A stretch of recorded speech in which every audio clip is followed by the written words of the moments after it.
93% মেধা আর 7% কোটা সংরক্ষণ করেছে আপিল বিভাগ। হাইকোর্টের রায় বাতিল। দ্বিতীয় দিনে দেশব্যাপী কারফিউ চলছে, সেনা টহল জোরদার, চেকপোস্ট বসিয়ে তল্লাশি। পরিস্থিতি দ্রুতই স্বাভাবিক হবে পররাষ্ট্রমন্ত্রী। সরকার সহিংসতার দায় বিরোধী দলের উপর চাপাচ্ছে ফখরুল। ইন্টারনেটের ভোগান্তিতে 2,40,00,000 বিদ্যুৎ গ্রাহক, দিনে 80 কোটি টাকার ক্ষতি সফটওয়্যার খাতের।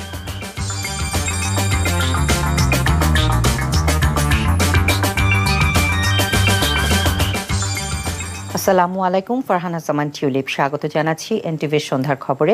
ক্রাউন সিমেন্ট শিরোনাম দেখছিলেন, এবারে নিয়ে যাচ্ছি পুরো খবরে।